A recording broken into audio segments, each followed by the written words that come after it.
Buenas noches, animales sueltos. Gracias por acompañarnos, gracias por estar del otro lado. Nuestra mesa completa como cada noche y además dos invitados que vienen desde Venezuela. Dos historias de vida. Una que va a estar aquí con nosotros charlando en la mesa. Él es Alfredo Nesis, muy joven, muy jovencito. Tiene, bueno, pareces menos de lo que tenés. ¿Tenés cuánto ya? 29 años. 29 años, pareces mucho menos. Pero yo te da 22, 23 años. Sí, ¿Tenés 29? bueno, ¿Sos ingeniero? Sí, ingeniero de sistemas. Ingeniero de sistemas. Te viniste de Venezuela hace un año. Sí, recién cumplí un año el 2 de marzo, pasado 2 de marzo. ¿Y tenés tu familia allá? Sí, tengo mi familia allá, padres, mi papá, mi mamá, mi hija, mi hermana. ¿Tenés una hija? Sí, tengo una niña de 3 años, cumplió el 31 de marzo. Bueno, a mí las historias como la tuya y las historias como la que voy a conocer esta mañana, lo descubrí a través de Fernando en A24, tremendo el programa, Fer, que hiciste con Crobato. La historia de Crobato, bueno, buenas noches a todos. La historia de Crobato, que después voy a tener mano a mano, es Expreso de Medianoche. Sí. Definitivamente, es la historia de este muchacho, este abogado argentino, venezolano, que de un día para el otro estaba preso en Yare 3, que es una cárcel de máxima peligrosidad en Venezuela. Luego le dieron domiciliaria, 10 meses vivió entre los delincuentes más complicados de Venezuela y ahora está aquí en Argentina. Se pudo escapar, le dieron domiciliaria y se pudo escapar. O sea, cuenta su fuga y cuenta todo lo que vivió. Pero bueno, son dos historias particularmente diferentes, la de Crobato y la de Alfredo, porque si bien son los dos de Venezuela y los dos se escaparon de Venezuela, se fueron de Venezuela. Marcelo es prófugo hoy. Marcelo es prófugo, claro. Y es mucho más dramático lo que vive Crobato. Bueno, no deja de ser dramático lo tuyo. A ver, ¿quién soy yo para andar poniéndole cuotas de dramatismo a una historia o a la otra? Sin porque duda, para vos debe ser dramático, no de tu familia. Sin duda la situación de esta persona creo que está un poquito más complicada. No deja de ser importante porque todas las personas tienen historias distintas, pero salimos bajo una... Esta historia nos lleva a una base que prácticamente es la misma, que es la situación de Venezuela. ¿Solo te viniste acá? Sí, me vine solo. ¿En qué te viniste? Bueno, tuve que pasar desde San Antonio del Táchira, una ciudad fronteriza Ahí con pasan Cúcuta. a Cúcuta. O Sí. sea, todos, perdón, ¿no? Porque debe ser muy difícil ahorrar para un pasaje de avión. Sí, súper. Es muy difícil. Sí, pero súper. todos salen por Cúcuta, salen Sí. por el puente de Cúcuta. Sí, que... la mayoría pasamos por el puente de Cúcuta, o cuando está cerrado algunas miles de personas pasan por la trocha, por el río, cargando maletas, cargando Vamos a miles contarle de un poquito a cosas. la audiencia, a los argentinos, cómo es. Es como Encarnación y Posadas aquí. O sea, Encarnación Paraguay, Posadas es Argentina. Está el puente, es una frontera difusa. San Antonio pertenece a Venezuela y Cúcuta ya es Colombia. Sí, ya es Colombia. Ahora, que después se le iba a preguntar a Crobato, ¿no te controlan los militares venezolanos, los de migraciones, cuando estás en el puente pasando? ¿No te piden los papeles? Sí, te hacen un control si vas a pasar a Colombia a hacer alguna actividad, a comprar. Mira, de verdad que es una situación bastante difícil. Hay miles de personas que se calan una fila de miles de personas para sellar un pasaporte. Yo tuve que sellar el pasaporte porque iba a seguir. Mi tránsito era de Cúcuta a Bogotá y de Bogotá tomaba un vuelo directo hacia No te Buenos dicen Aires. nada si salís. No te dicen Nada, no, absolutamente. Te sellan el pasaporte y te vas. Si hay algún Bueno, funcionario... ¿y pasás caminando el puente? Sí, si hay algún funcionario que se enamora de ti por simple hecho de que saben que llevas dólares, saben que llevas algo de valor, pues por ahí te van a buscar a Bueno, ok, hacer algo. pero el puente lo pasás caminando. Sí, el puente lo pasas O sea, las caminando. fronteras no están cerradas. No están cerrados. ¿Y cuánto tiene el puente de largo? No, es corto, 1 kilómetro puede ser. ¿Y de Cúcuta a Bogotá y de Bogotá avión para acá? Sí. Ahora, yo me quedo pensando, chicos, no sé, tengo un montón de cosas que han pasado en Argentina hoy, pero a mí estas historias de vida Es tremendo. me vuelven loco. O sea, será porque soy entrevistador y soy un curioso, donde voy me pongo a hablar con la gente y mirá, te miro a los ojos y digo, ¿qué haces sentado en un programa de televisión de Argentina? Día de tu vida, o sea, ¿cuándo te hubiese imaginado esto a tus 12, 13 años, que el día en el 2019 vas a estar sentado ante un montón de periodistas, analistas en la televisión en vivo contando tu historia? En Argentina. Y en En Argentina. Argentina. No me lo imaginé, de hecho, me desperté hoy, ni siquiera sabía que iba a estar acá. He tenido la oportunidad ya de estar en algunos programas de radio ofreciendo también Bueno, pero tu historia es una historia muy algunos contando mi historia, pero Soy ingeniero en sistema, me dijiste. Sí, soy ¿Y ingeniero laburás en como sistema. ingeniero en sistema? No, acá. ya tuve la oportunidad de participar en los Juegos Olímpicos de Buenos Aires. Presenté ahí en el equipo de tecnología, una experiencia maravillosa, con gente muy preparada, donde aprendí mucho. Y bueno, esperando ya otra... Estabas haciendo delivery, ¿no? Sí, estaba haciendo delivery porque, bueno, nos toca trabajar en una ciudad que te exige bastante, donde tienes que pagar un alquiler, tienes que pagar comida, tienes que enviar dinero a Venezuela. ¿Alquilaste acá o te vivís en pensión, en hotel? Estoy viviendo en un arrendamiento con mi hermano, en un departamento. Tu Arrendamos hermano entre ya los- estaba acá. Sí, mi hermano ya lleva 4 años acá. Por ahí alquilamos entre los dos y bueno, estamos viviendo. Es la ¿Cómo? vida... Perdona, Javi. Sí. ¿Cómo tomaron la decisión, primero tu hermano y después vos, de venir a Buenos Aires? Mi hermano la toma primeramente porque él vino para acá de turismo. En el momento que él vino, Venezuela estaba empezando a presentar problemas mucho más graves de lo que ya tenía. Y él vino a hacer turismo, le gustó mucho y cuando llega a casa dice, bueno, voy a acomodar mis papeles, mis papeles legales. Él es ingeniero civil, apostilló el título para poder ejercer y efectivamente llegó, preparó sus papeles y se vino a Argentina hace 4 años. ¿En qué época vino? Vino una época de invierno. ¿En qué año, digamos? Hace 4 o 5 años va a cumplir ahorita.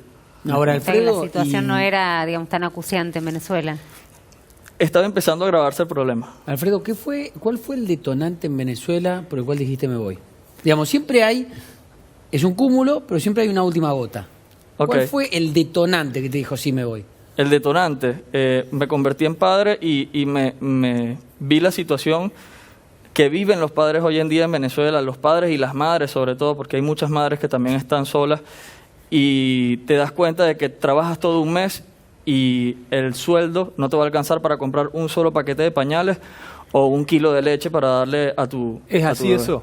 ¿Laburás todo el mes, trabajás todo el mes y no te alcanza para comprar un... O Sí, vas bueno, al te mercado- digo- O sea que tu decisión fue, fuiste padre, tu hija queda allá, pero venir a buscar acá para mandar plata allá para tu Para hija. mandar dinero a mí, no solamente a mi hija, sino también a toda mi familia, porque tengo muchos. Pero y laburando como delivery acá, perdóname que te lo pregunto así, ¿te alcanzaba para vivir vos acá y mandar plata allá? Sí, si me administro bien, sí alcanza. Muchas personas no lo creen, pero por ahí me puedo sacar unos 20.000 pesos mensuales haciendo delivery y por ahí agarro 5.000 para el arrendamiento con mi hermano porque lo pagamos entre los dos.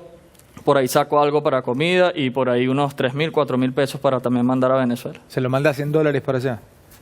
Hay casas de cambio acá, personas que trabajan con eso, te ponen una tasa más o menos parecida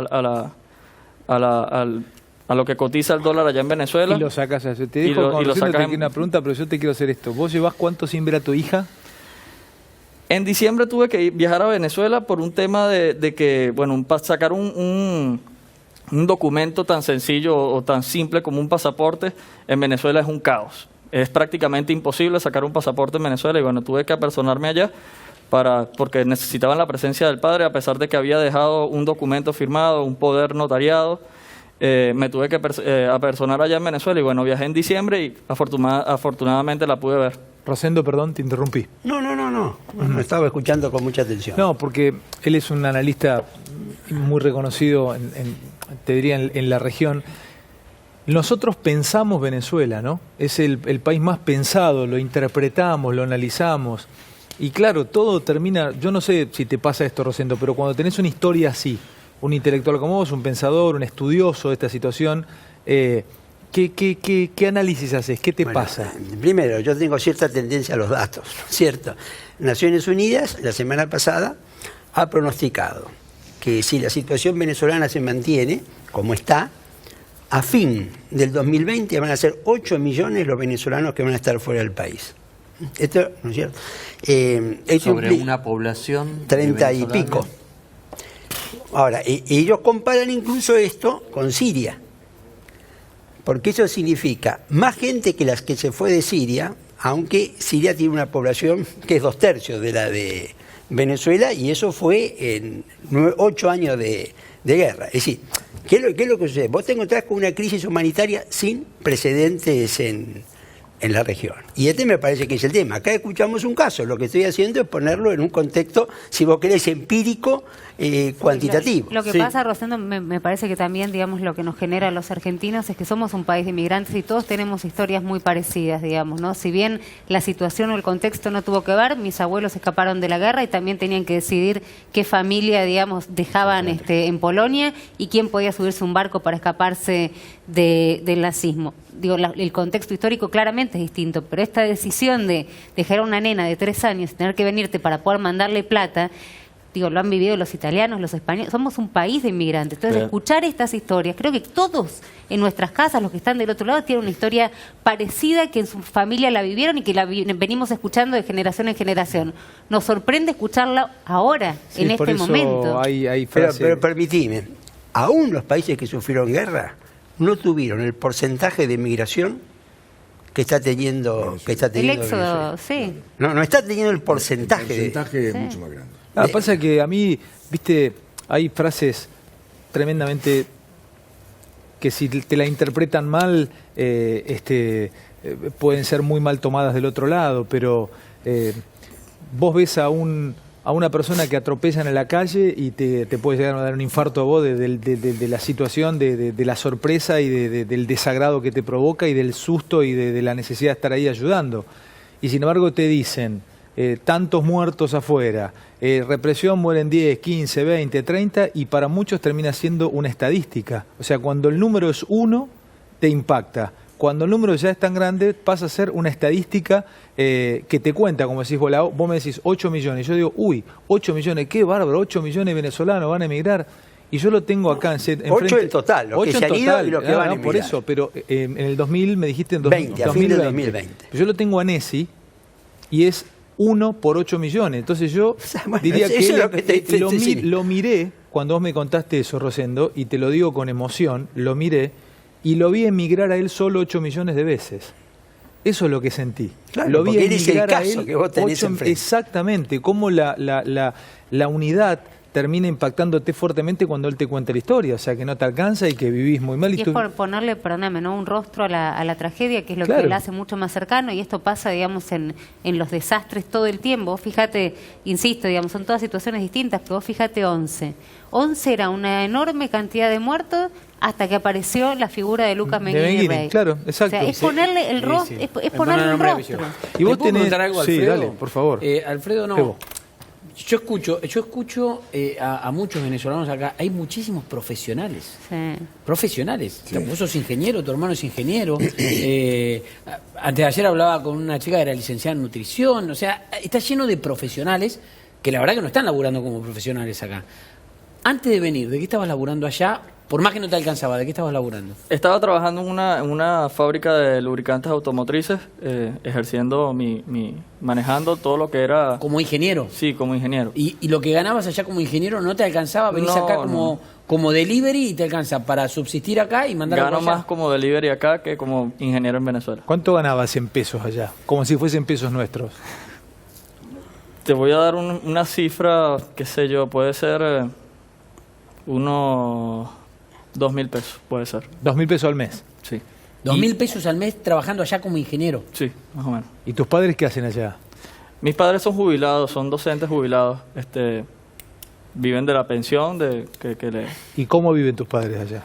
Bueno, gracias a Dios bien, porque nosotros le mandamos dinero, ¿no? Porque si tienes dinero en Venezuela, puedes comprar, puedes ir al súper, pero si vas a depender de un sueldo mínimo, de un trabajo, automáticamente Cuando las hablas del cosas súper, ¿es el súper, digamos, al que puede acceder todo el mundo o un mercado negro? No, al súper, al mercado. Normal. Pero cuando vos entraste en un supermercado acá, por primera vez, contame qué te pasó, esa experiencia chiquitita, pero que te están viendo del otro lado. ¿Qué te ocurrió cuando entraste acá a un supermercado? Sé, quiero No, poner marca. bueno, imagínate, tantas cosas que hay para... Yo hay veces que voy al súper y le digo a mi hermano, mira, es mejor que vayas a hacer tú las compras porque yo no sé qué comprar de tantas cosas que hay. O que para nosotros es muy fácil acceder a eso y en Venezuela es imposible. ¿Te pasaba eso? Sí, en Venezuela prácticamente es imposible. Pero hoy te pasa eso, vos vas y ves, no sé, donde están los cereales, Sí, donde están los sí, lácteos. sí. Y yo lo primero que me imagino es ver a mi hija corriendo por por el supermercado acá y papá quiero esto, ¿Te porque imaginas eso en serio? Sí, porque en Venezuela no se puede. Hay veces que los niños o mis sobrinas, tío, una galleta y tú no sabes qué hacer porque, ajá, ¿qué compro? O el poquito dinero que tienes no te alcanza para darle un lujito o un pequeño detalle a un bebé. Vos decías que esto lo viste venir hace un año Sí, y ahí se empezó a complicar. sí, para mí. Pero Ya eso para vos, pero esto había empezado antes, cuando bajó el precio del petróleo ustedes entraron en crisis. Sí, la crisis Es estaba... más, como empezaron a estatizar todo, tengo entendido que hacían 3 millones de barriles diarios y pasaron a 1 millón de barriles diarios. Y que tenían 24.000 en PDVSA, 24.000 empleados y ahora tenían 180.000 produciendo menos. Sí. O sea que son todos empleados del Estado. Sí, ellos le ponen la mano a algo Claro, y lo acaban. Chao. Y además, la última etapa de Chávez pasaba con el coche y decía, expropiese. Empezaron a expropiar todo tipo de empresas. Sí, durante mi etapa de estudiante trabajé para una empresa de telecomunicaciones en Venezuela llamada Movilnet. En ese momento era privada. Sí. En ese momento el fallecido expresidente Chávez expropia la empresa Claro. de telecomunicaciones. A los días, el agente autorizado donde yo trabajaba, a los meses, quebró. Ya no tenía Claro. ventas, no teníamos nada que vender. Automáticamente todo el mundo se quedó sin empleo. Alfredo, ¿cómo manejaste el tema de dejar a tu hija? ¿Cómo fue el diálogo con la madre de tu hija para decirle que te venías acá? Fue la etapa más difícil, es la decisión más difícil que he tomado en mi vida. Porque cuando nos convertimos en padres sabemos lo que es realmente amar. Y a mí se me complicó bastante ese momento, ahora en diciembre que me tocó despedirme nuevamente de mi bebé. Yo no sabía qué hacer, me tuve que despedir súper rápido porque no quería quedarme mucho más tiempo porque iba a ser mucho más difícil. Iba a ser peor. Ellos entendieron la parte porque para mí era necesario dar el paso porque iba a ser mejor para ellos. ¿Por qué no se viene tu mujer y tu hija? Bueno, por ahí estoy juntando un poco de dinero para poder... Es el proyecto. Sí, es el proyecto. Porque, bueno, ahora en Venezuela tener los 3 platos de comida, el desayuno, el almuerzo y la cena, es un súper lujo. Y hay millones de venezolanos, los millones de venezolanos que todavía quedan allá, comen una sola vez al día o la comida que tienen se la guardan a los hijos y de verdad que es una situación alarmante y preocupante. Ahora, porque- ¿cómo se explica, si me lo puedes explicar vos, la cantidad de gente que estaba en esta marcha multitudinaria de apoyo a Maduro? Mira, hay detalles en la televisión venezolana. Todo lo que vas a ver de personas en apoyo a Maduro son grabaciones antiguas. Dale. Te lo muestran. Yo lo vi. Perdón, que lo cuente él que lo sabe, Dale, pero sí. No, yo no hay toda sabía. una historia construida Yo no sobre sabía. eso. Que a mí Sí, me sí, impresionó la cantidad de gente, porque esa no es la cúpula militar, digamos, ¿Cómo, no cómo son solo... grabación antigua? Hace un par de días Sí. el presidente interino Juan Guaidó aparece a las 5 de la mañana con Leopoldo López, un líder opositor también en Venezuela, Sí. donde el presidente interino le ofrece un indulto y lo saca de su prisión, de su casa por cárcel. Eso es un acontecimiento que estaba pasando en el país y nosotros los venezolanos nos enteramos a través de las redes sociales, porque los medios de comunicación están secuestrados, los medios de comunicación hacen silencio y el canal del Estado, obviamente no va a pasar nada de eso y cuando pasan una manifestación en apoyo al presidente Maduro, lo que hacen es pasar manifestaciones muy viejas de años anteriores y si te vas a la realidad, que hay muchos videos de personas que graban desde sus casas. Mira, por ejemplo, esta es la manifestación de Maduro y lo que ves ahí si Pero que acaso vimos son... anteayer de No, esas son 100 personas que se reúnen ahí y ya, porque ayer se veían cientos de miles, que eso era lo que llamaba la atención. No, es viejo. es viejo. Te lo Se puedo pone la- garantizar. se pone la No, cámara. está- ¿Qué pasa todo con complicadísimo. Increíble. Sí, sí. ¿Qué pasa con Estados Unidos? ¿Qué ocurre con? A ver, yo ya no sé qué creer sí le creo a él, por supuesto, pero en las altas esferas no sé qué creer. Yo no sé si Putin lo llamó y le dijo no te tomes ese avión, quédate, si Pompeo habló con Trump y se viene una invasión, yo no sé si los SEALs se están poniendo el casco. ¿Qué pasa ahí? Bueno, primero te voy a decir lo siguiente, es decir, claro, para mí es una catástrofe humanitaria sin precedentes, ese es un régimen totalitario, no un populismo autoritario, y esto es muy diferente. Y tercero, mientras no haya elecciones libres en Venezuela, el problema no tiene salida. Ahora, te dejo clara mi posición. Ahora, Churchill dice en sus memorias de la Segunda Guerra Mundial, cuando empieza la guerra, la primer sacrificada es la verdad.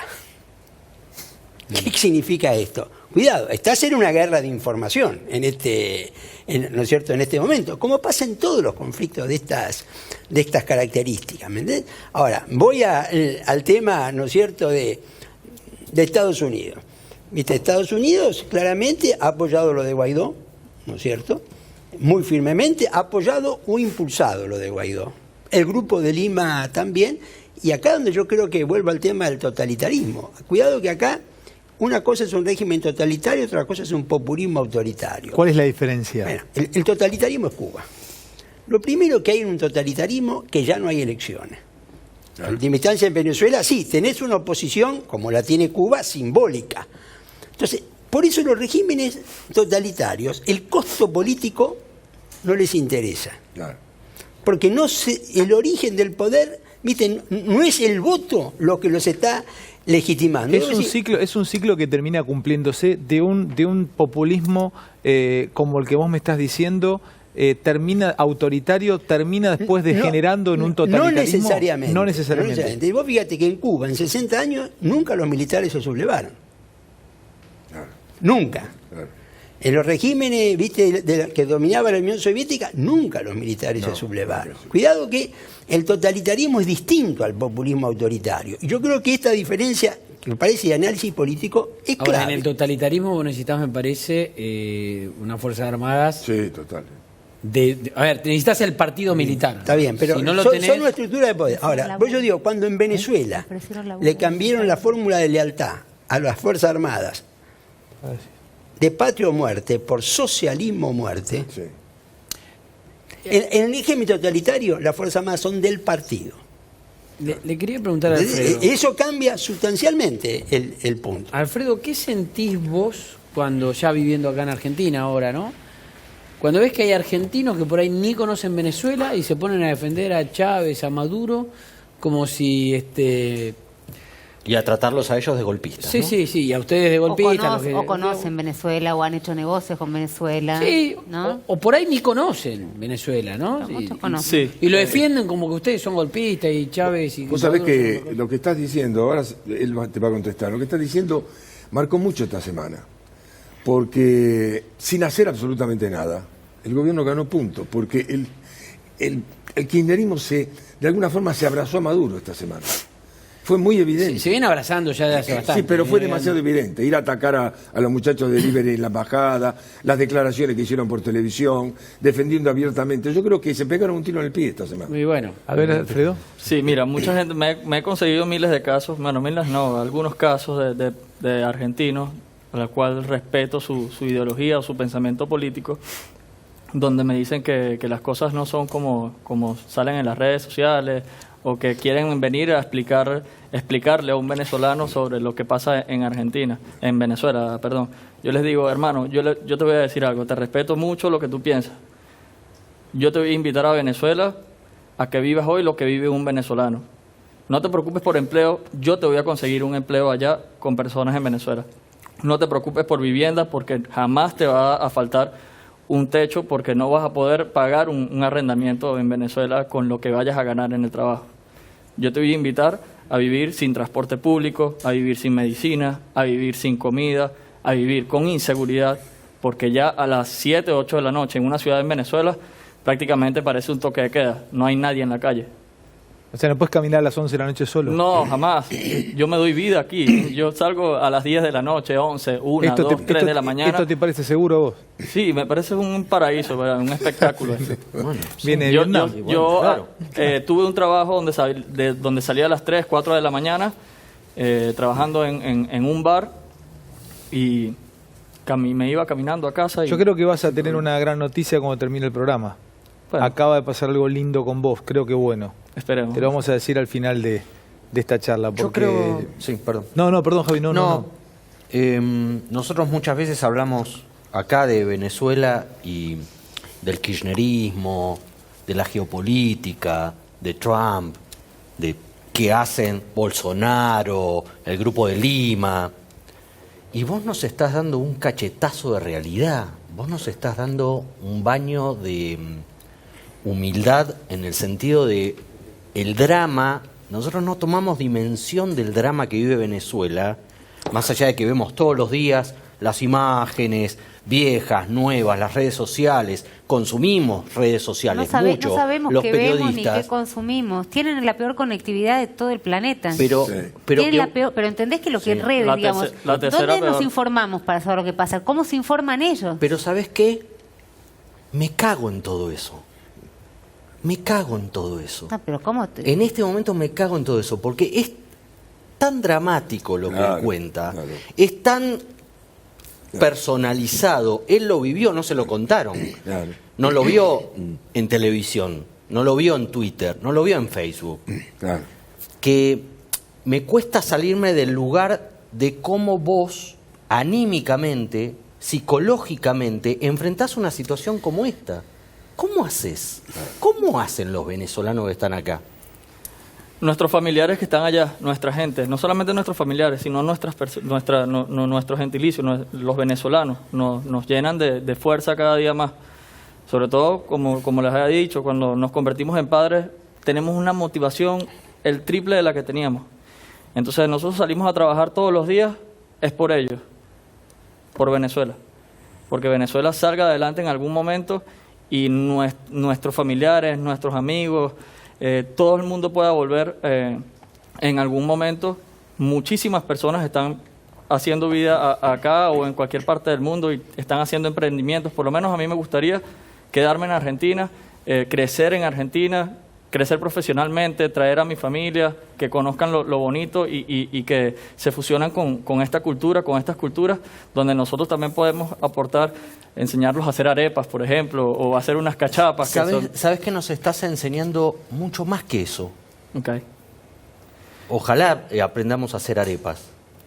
Bueno, ya se comen muy ricas arepas en Buenos Aires, pero nos estás enseñando algo que es mucho más valioso, porque nosotros vivimos en un círculo que se retroalimenta de mala onda, de desesperanza, de que este es un país que no sirve para nada, que no va a cambiar nunca, que es una porquería, que estamos peleándonos de volver al pasado o de comernos el garrón de un futuro horrible. Y sin embargo ustedes vienen acá y lo ven a la Argentina como la vieron nuestros abuelos o nuestros viejos. Mis viejos son inmigrantes españoles de la Guerra Civil. Y ese baño de realidad que nos das, ese cachetazo que nos das, es también asumir que estamos en un país que tiene muchas cosas positivas y que es posible salir adelante con ejemplos como el tuyo. No sé si ustedes se dan cuenta de eso. Bueno, según las palabras que me dices, nosotros siempre nos llenamos de mucha más energía a través de las palabras y los buenos consejos. Siempre que conozco a personas que me dicen, mira, ¿por qué decidiste venir a Argentina? La Argentina no está muy bien. Yo les digo, valoren lo que tienen, porque nosotros venimos de una guerra, lamentándolo mucho, una película de terror que esperemos que pronto tenga un final feliz para los venezolanos y que no se vuelva a repetir más nunca, ni en Venezuela ni en ninguna parte del mundo, porque es una situación de verdad donde mueren a diario niños recién nacidos en hospitales, jóvenes. El sueño de un joven universitario hoy en día en Venezuela es recibirse, graduarse y salir automáticamente del país.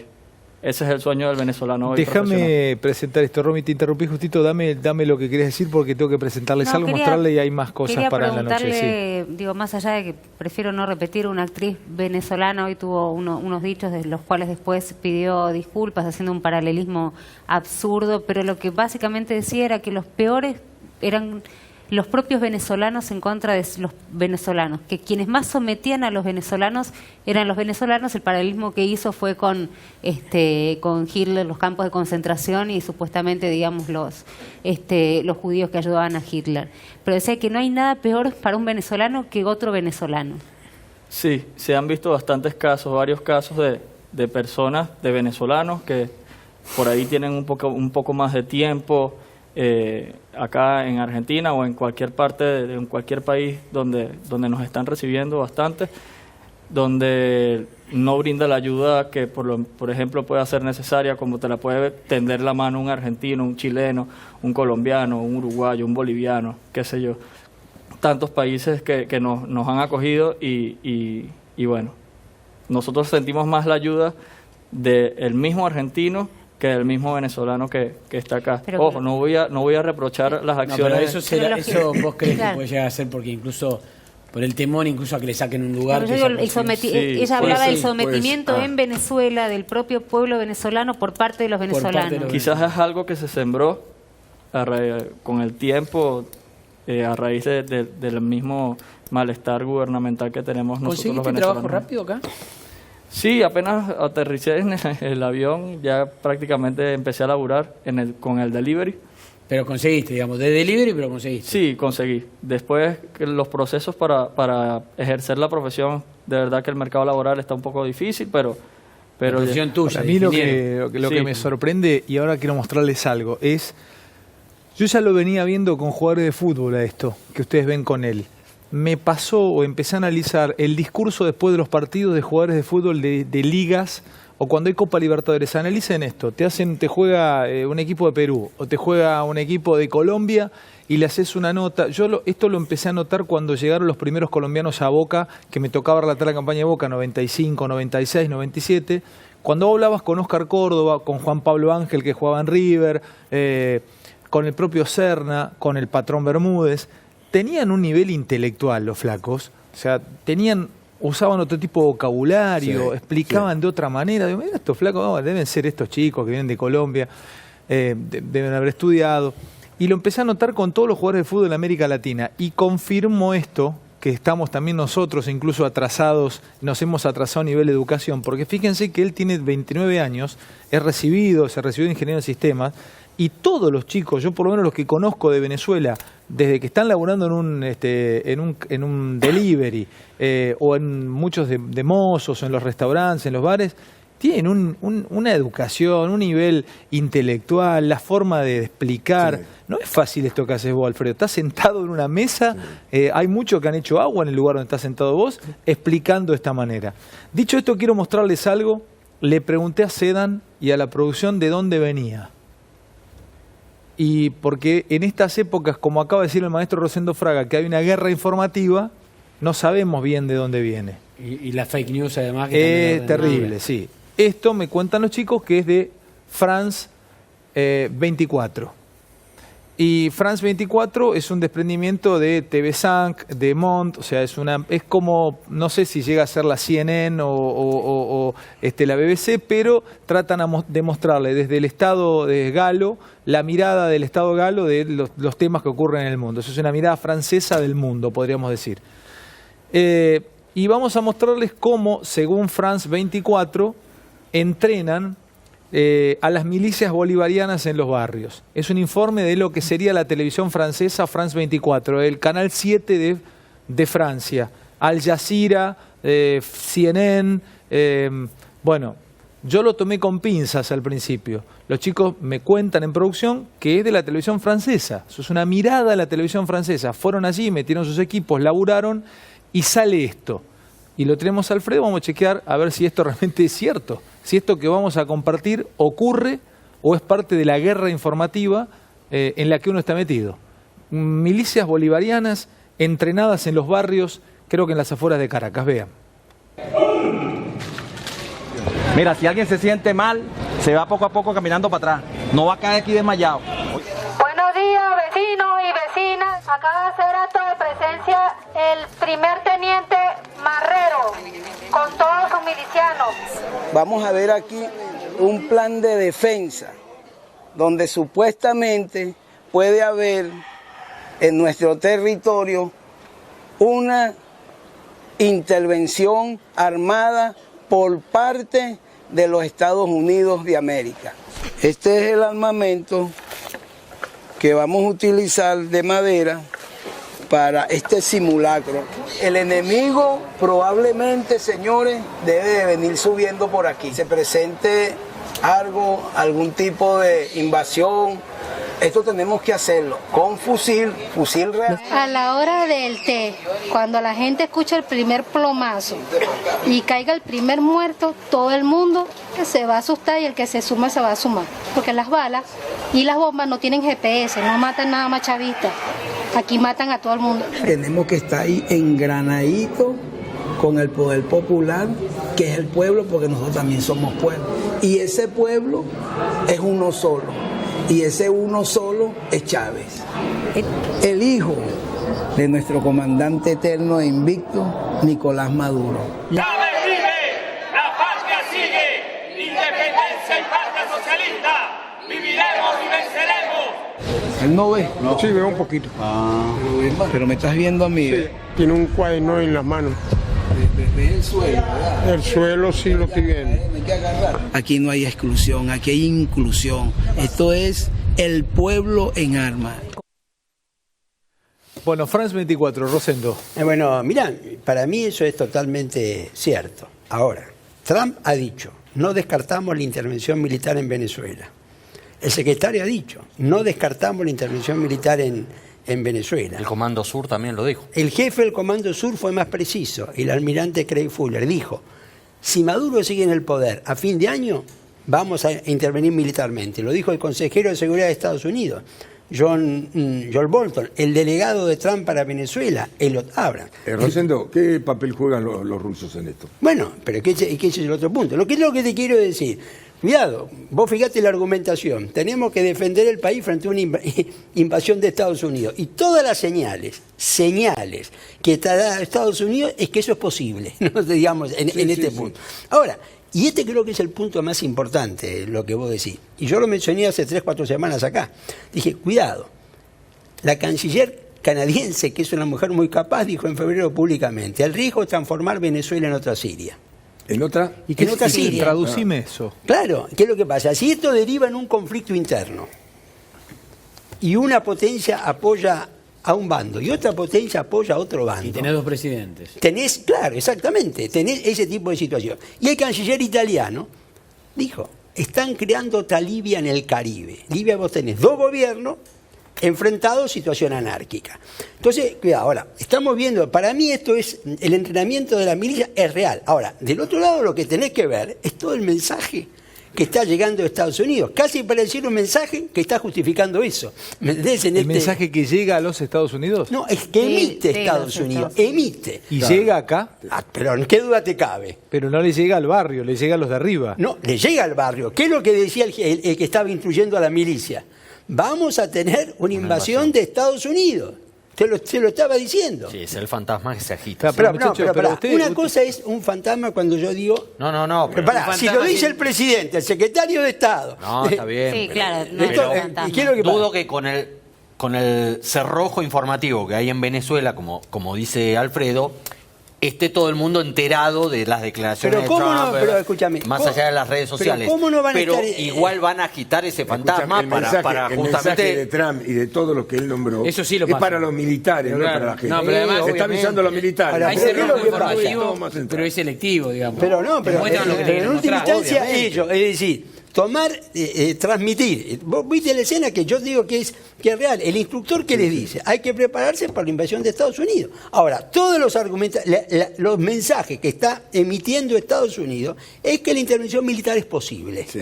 Algunos ya le pusieron fecha en todo este tipo de Ahora voy a preguntarle algo brutal, Alfredo, porque todos estos ejemplos de está movilizada, porque te decía la historia de él, y ahora tenemos una buena noticia, creo, para vos. Todos estos ejemplos de invasiones, él puso Libia, Siria, están muy lejos, o sea, no Pero sé, son guerras civiles, ya, claro, Son un pero, desastre, pero ya lo sé, pero Javi, pero lo vemos lejos, ¿viste? No es en la región. No es en la región, y acá Es ahí, tenemos un chico, Alfredo, que viene, nos acaba de contar su historia. Entonces te lo pregunto a vos concretamente, vos también ves y te levantarás a la mañana y te investigarás qué está pasando en tu país, tenés tu familia, tu hija, tu mujer, tus padres. A vos, ¿qué te gustaría que pasara? Primero, el escenario ideal sería que Maduro se fuera por su propio medio, el tipo decidiera irse y Venezuela volviera a la normalidad. Si eso no ocurriera, ¿cómo te gustaría que decantara la normalidad? ¿A vos te parecería bien o te asusta una intervención extranjera? Porque tenés tu familia allá. Una cosa es nosotros decirlo, ahora volvemos a nuestro caso, a casa él vuelve a su barrio, yo vuelvo al mío, en nuestras casas, tranquilitos, nos tapamos, dormimos, mañana arranca el día, no nos van a invadir acá. Pero ¿qué pensás vos? Mira, bueno, para darte una pequeña opinión sobre el video que acabamos de ver, primeramente y corta, la mayoría de esas personas que salen a hacer una práctica o un ejercicio militar coordinado por este comandante que vimos en este momento, a esas personas las sacan de su casa manipuladas con una bolsa de comida. Le dicen, mira, te vamos a dar una bolsa de comida para que vengas a hacer un ejercicio militar. Punto. Por eso es que hay personas allí. No hay personas que están bajo su propia voluntad. La otra, para responderte la pregunta que me habías dicho, que me habías hecho, perdón. Perdón, te interrumpo. ¿Vos viste este tipo de ejercicios ficticios en la ciudad donde vivías? Sí, en Maracay. En muchos sitios lo ves, en Venezuela. Lo sacas de su casa, llegan personas militares o jefes comunales, como jefes de consejos comunales, como ellos lo dicen. Acá le llamamos punteros. Sí, llegan ofreciendo comida a la persona que las necesita, en sectores populares, en barriadas, lo que nosotros acá, lo que es un lugar, como dicen, de lujo, como el barrio allá, allá es un barrio, es un sector popular, es una villa, ¿ok? Entonces llegan a las villas, por decirte así, ofreciendo comida para que salgan a tomarse una foto o a hacer un video, personas que están obligadas a agarrar un fusil para un ejercicio militar, simplemente porque le están ofreciendo una bolsa de comida. O sea, agarran el fusil de madera que vimos ahí, sí, claro, porque te llevan la bolsa de comida a la casa. Esas personas escuchan un disparo y se van a ir corriendo, se van a esconder. No, es que en la mirada que uno tenía del video te dabas cuenta que eran... Sí, totalmente. ¿Me respondés la respuesta de la invasión? Sí, mira, es lo que mucha gente está pidiendo, una intervención militar. A mí me da mucho miedo ese tema porque automáticamente va a haber derramamiento de sangre y mucho. Y una de las ciudades más afectadas... todos de venezolanos. Sí, y una de las ciudades más afectadas va a ser mi ciudad, porque en mi ciudad están los centros militares principales del país. ¿Están en Maracay? Sí, están en Maracay.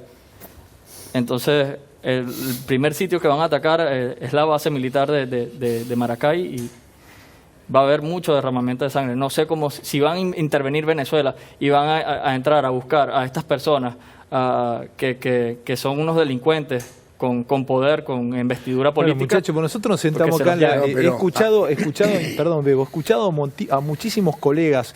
Otra vez hablamos sentados en nuestra silla. Él vive en Maracay. ¿A cuánto vivís vos, tus viejos, tus padres? ¿A cuánto viven de la base militar de Maracay? A unos 20 o 15 minutos. ¿Y qué sabes si no van a bombardear ahí?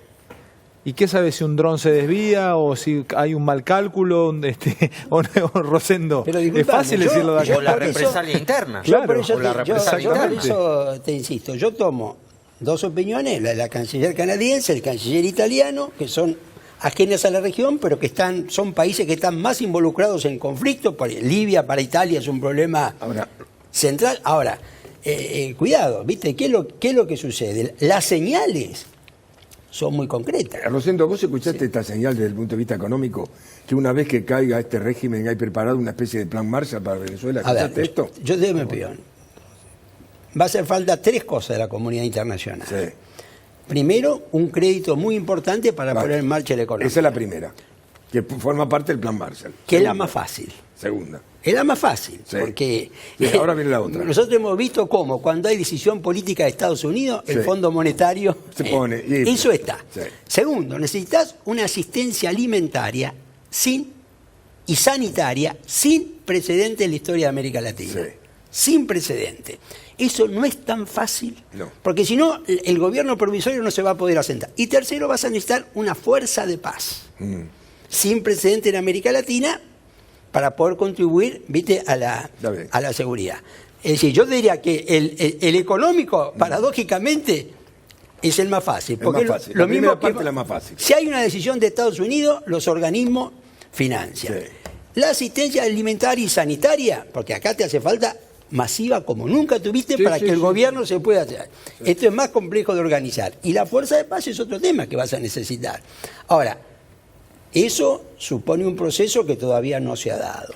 Y en ese proceso tenemos riesgos muy importantes. Y lo que vos dijiste, y vos lo mencionaste, es decir, hay una presencia rusa. Sí.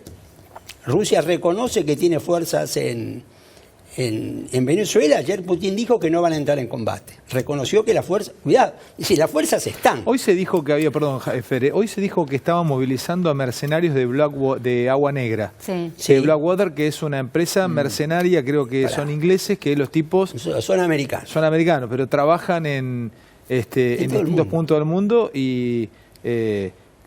a ver, ¿eso es parte de la guerra informativa? No, no es parte de la guerra informativa. A ver, yo te diría así.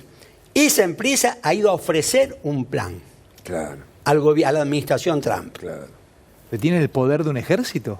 Sí. Sí, además son muy buenos. A ver, Desde el ellos punto de vista militar digamos, son muy buenos. el plan que ellos le ofrecen un plan, ¿no es cierto? Piden 40 millones de dólares Sí, para organizar ese plan, claro. ¿me entendés? ¿Pero Y por qué necesitarían un plan con el poderío que tiene la fuerza norteamericana? Porque no intervenís directamente. exactamente no para que no directamente. tengan que Claro, intervenir. claro. Es decir, lo que Estados Unidos Pero que tiene entran los tipos a Venezuela y entran a los tiros a Venezuela y hacen lo que... El trabajo sucio. Ese es el trabajo sucio Pará, que no quiere hacer el pará. ejército. Ellos, el plan, No se involucra a Estados Unidos como Estado. Claro. el plan consiste en organizar una fuerza con latinoamericanos, con tatita latinoamericano, para entrar a Venezuela y Bueno, crear vos una sabés que situación. hoy Como Bahía te Cochino. digo una cosa, hoy me contaban, bueno, ¿sabés quién me lo contaba? Marcelo, vos vas a estar hablando con él en minutos. Sí, Marcelo, en un ratito con Crobato. Sí. Que, digamos, la intervención que se planea es desde afuera, pero con venezolanos,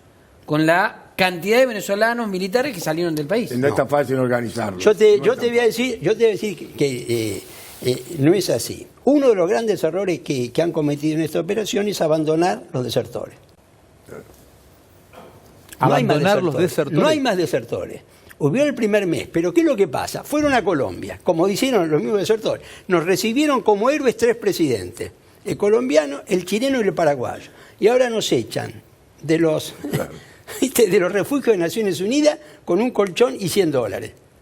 Pará. No sé si me entendés. ¿Eh? Es decir, ¿qué es lo que te quiero No lo decir? contuvieron, decís vos. Pero absolutamente. Pero yo voy a este punto. Ahora, esta información es una propuesta que le lleva al gobierno norteamericano una empresa de mercenarios estadounidenses. Como yo también te diría. Y tiene mucho que ver con lo que dijo él. Si hay una acción militar de Estados Unidos, no va a ser terrestre. Claro, Va a ser aérea. exacto. Claro.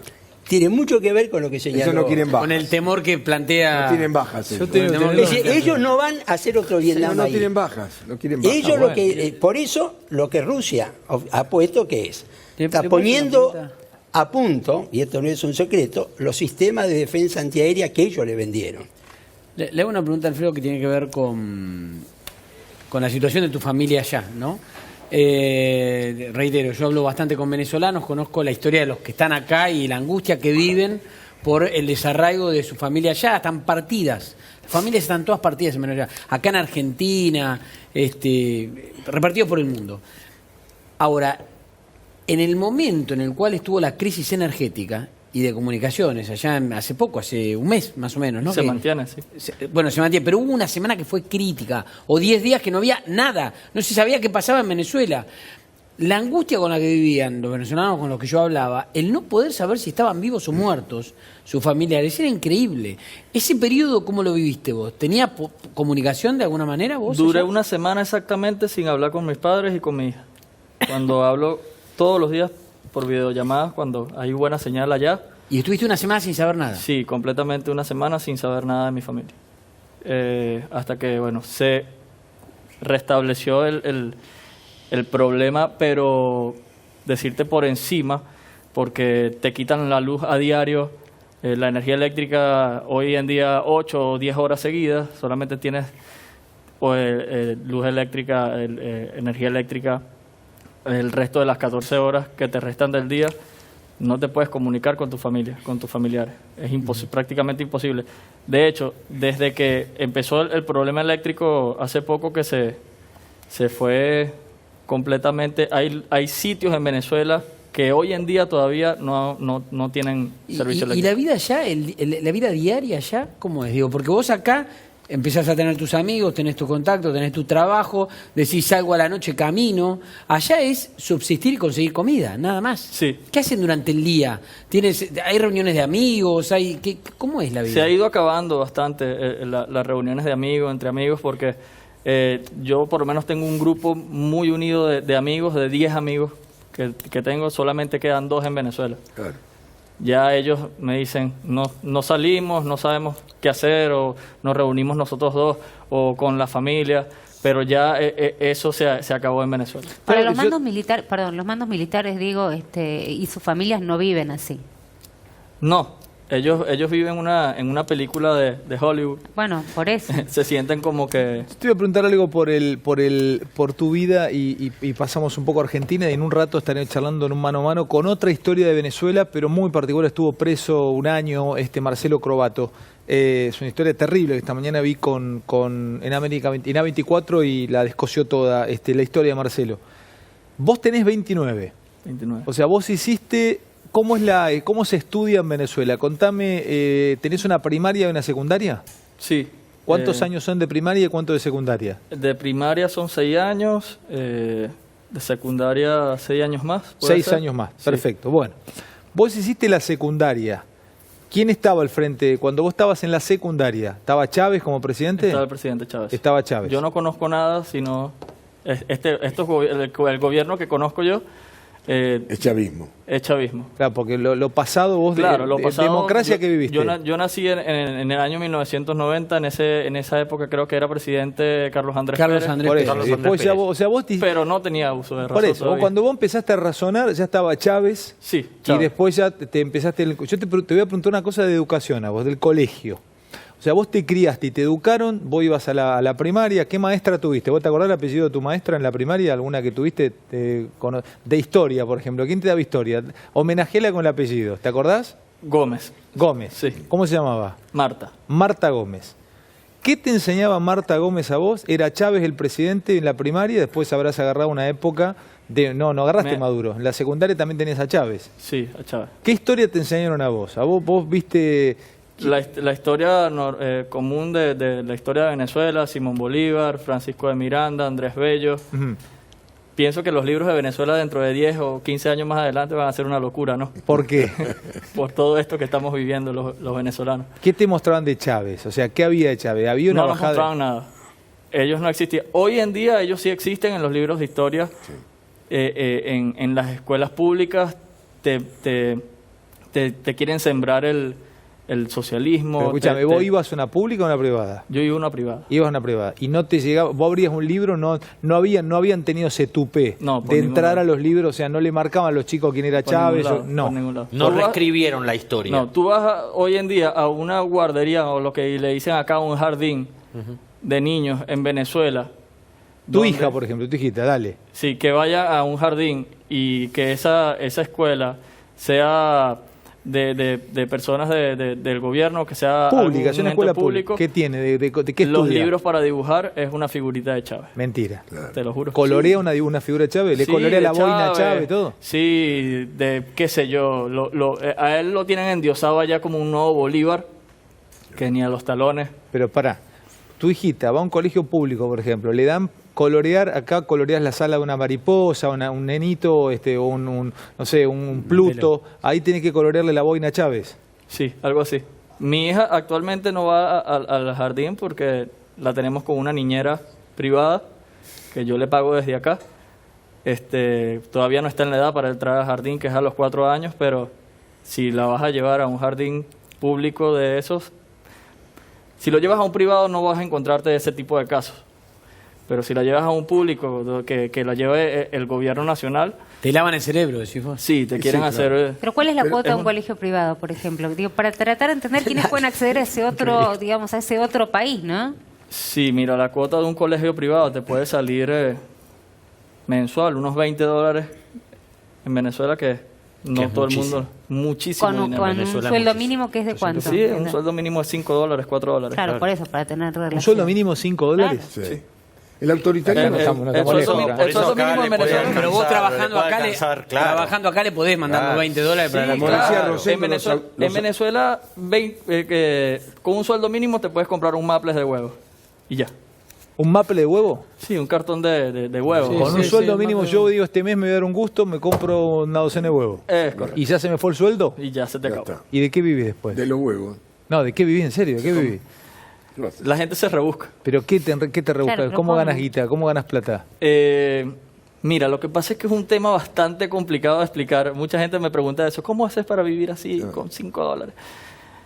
Hay muchos negocios por fuera. La gente no va a dejar de comer. Te venden un bulto es una caja de harina pan, que al venezolano nos robaron el desayuno más preciado para nosotros, que es una arepa. La arepa, claro. Nos lo robaron de nuestro plato. Ya los venezolanos no la comen a diario, y el que la come es porque tiene dinero para... Entonces, ¿qué es lo que están haciendo? Están vendiendo las cajas de harina pan a través de mafias o a través de personas que las pueden conseguir. Mercado negro. Y las venden a un precio exorbitante, donde la persona que tiene dinero la va a poder comprar. ¿Pero quién tiene dinero? Claro, eso es lo que quiero saber. ¿Cuál es el Hay un circuito tipo de que plata? pasa que si vos no tenés trabajo, ¿quién tiene plata? Lo que pasa es que ahora, antes en Venezuela, como un país normal, estaba la clase muy rica, la clase media y la clase pobre. ¿Ok? En Venezuela eliminaron la clase media, entonces está la clase rica, que son los dueños, los empresarios, que bueno, en algún momento se establecieron y hicieron mucho dinero en Venezuela y todavía pueden medianamente mantener sus negocios. Que no les expropiaron las empresas, es que que no les tienen que haber expropiaron hecho las empresas. negocios con el Con régimen. Chávez, Claro, Entonces está por la supuesto. clase muy rica y la clase pobre, que ahí se metió la clase media. ¿Los militares dónde están en todo ese juego? ¿En qué No, clase? los militares está la clase rica, la clase pobre, y los militares están en la clase extrema de la pirámide. De la pirámide del dinero. Ellos están en otra cosa, en otro nivel. Otra dimensión. Ojo, no son todos. Ya hoy en día muchísimos militares, y eso se ha visto a través de la ruptura que hay en la Fuerza Armada Nacional, porque también hay militares que no están viviendo de esa manera, no están viviendo de la manera en que puede vivir un general, un coronel, ¿ok? Ellos también están siendo golpeados por la situación de Venezuela, donde no consiguen nada, o donde sus familiares no consiguen nada, no consiguen comida, no consiguen alimentos, no consiguen medicinas. ¿Medicina no conseguís? No, es imposible. Pero pará, escúchame. Si tú vas a un hospital, Vos sos muy público, joven, pero suponte que uno no tenés, vos podés tener te torces te necesitas desinflamatorio, o tenés que tomarte para bajar la fiebre, que esas cosas las conseguís. los consigues, pero caros, costosos, muy costosos. Y no se te puede, digo no una hay ni cosa, para hacer radiografía. Hoy Sí sabés que las me hay. contaba- Oncológico, perdón, Fer, Sí. si me tengo que tratar un tumor, oncología. Si te tienes que tratar un tumor, creo que es cruel lo que voy a decir, sale mejor morirse en Venezuela. No hay.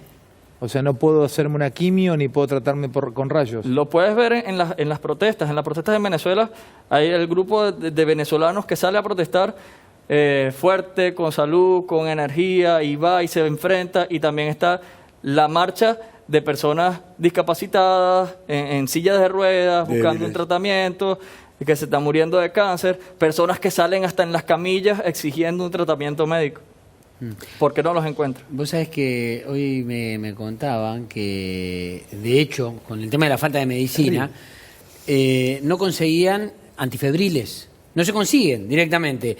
Alguien se los tenía que traer, un familiar de España, y le mandaba antifebriles. Y cuando no conseguían, cuando no conseguís, hay que bajarle la fiebre bañándolo.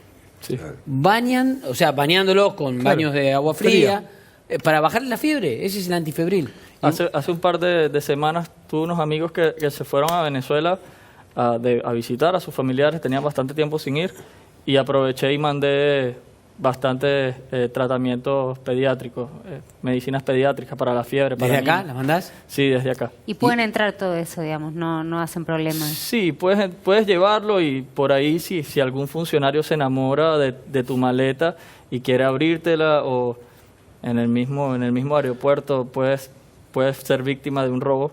¿Pero qué te piden, una coima o directamente te lo sacan? No, te lo sacan o te dicen, mira, dame la factura de esto, dónde lo compraste, por qué lo traes. Por ahí te ponen unas trabas y si ellos lo necesitan te lo van a quitar. Hay mucha gente que toma acciones desesperadas en los mismos aeropuertos que he escuchado casos donde te quieren quitar algo y simplemente lo agarras y lo partes contra el piso. Bueno, si no es para mí, tampoco va a ser para ti. Rompen lo que le quieren sacar. Lo rompen o lo botan o qué sé yo. Te pueden quitar hasta una simple crema dental. Una crema dental te van a decir, mira, ¿no tienes factura de esto? No. Te pregunto esto y paso a tocar algunos temas nuestros nacionales y después me voy con Crobato. Vos diste la cara ahora. Vos ya sos público acá. Ya mañana lo vas a notar y ahora te vamos a contar algo que Romy recibió porque es una historia de vida la de Nessi, la de Alfredo Nessi. 29 años, es ingeniero en sistemas, se vino desde Venezuela a vivir acá, tiene su hija allá, su familia, emigró, tiene su historia acá con tu hermano, ¿es? Sí, mi hermano. Con el hermano trabaja acá. Sí.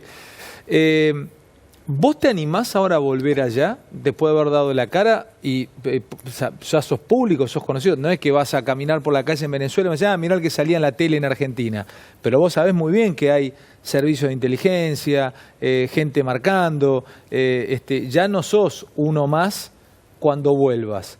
¿Qué vas a hacer con esto ahora? ¿Vos sabés que tiene un costo el haber contado la situación de Venezuela públicamente o no lo tomaste en cuenta esto? Sí, lo tomé en cuenta porque ya no es la primera vez que... Es la primera vez que tengo una entrevista en televisión. Eso sí, ni en Venezuela ni acá había tenido.